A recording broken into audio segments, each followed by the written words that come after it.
obviously he never shared the name, but he would say that this guy was the #1 rugby player in New Zealand, which basically means you're God, right?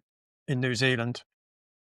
And this guy kept getting injured all the time. And when Paul was working with him, he kind of came back to the fact that he just felt so much responsibility that if he failed on the pitch, he felt like he was failing the whole nation. And that was what was causing his injury. How would you explain that into the terms of the hamster's wheel? Okay, so the right-siders are failure is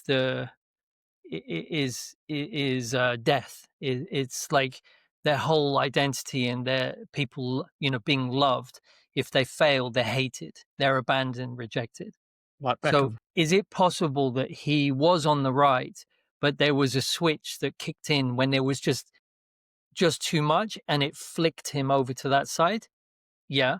But I see most of the top guys, they can handle, they don't get injured unless it's possible that they can't handle. Like, I'm just thinking, when I was at Chelsea, we had goalkeeper get injured. You remember the Peter Cech got and so he was injured. The player who'd been displaced from his position was now able to move into the position.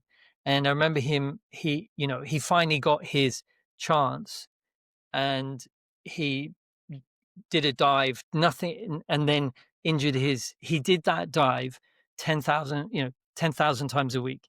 He did the exactly same, got injured at the same time. So so he couldn't move back into the position. And then the third goalkeeper came and completely messed up. So didn't feel he deserved it.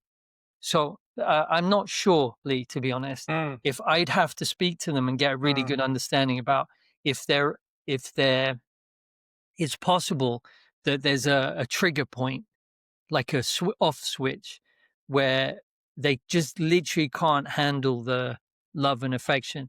There are some, like Ronaldo, is like, hook me up for that. And there are others, when they finally get there, they don't deserve it. It comes down to deserving. And so what do? They get injured. And then Arjen Robben, he'd always, just before something big, he'd get injured. So Mourinho would call that weakness. Bit harsh. Yeah, but in a way it is. But he was harsh. He was always harsh anyway. Yeah.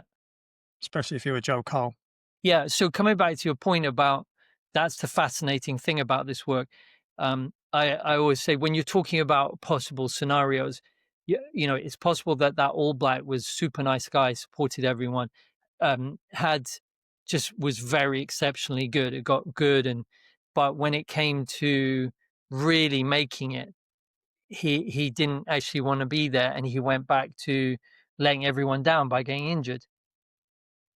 So, left or the right, it could both work, but I'd have to be talking to them to know exactly which side. Where do you see, I guess it could be either side, but I think fear of success is quite an issue, isn't it? For the lefties. Right. So if you're on the left, you constantly dream, fantasize about succeeding, but you never do anything. And the people on the right, they just keep doing because that's where they're jammed up. But they usually succeed more. But they got fear of failure. Exactly. Right.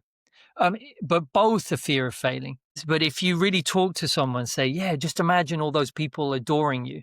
You'll see them in their body language. They're like, yeah, I don't need that. I don't want that, because they don't want to support themselves. They don't feel good enough, worthy enough to be supported by everything.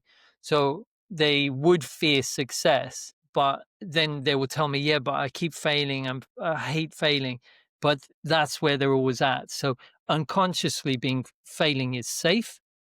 For a right-sided, you're right. Failing is dangerous. And for a right-sided person, failing is catastrophic. Thanks for watching this video, and don't forget to like and subscribe to the channel.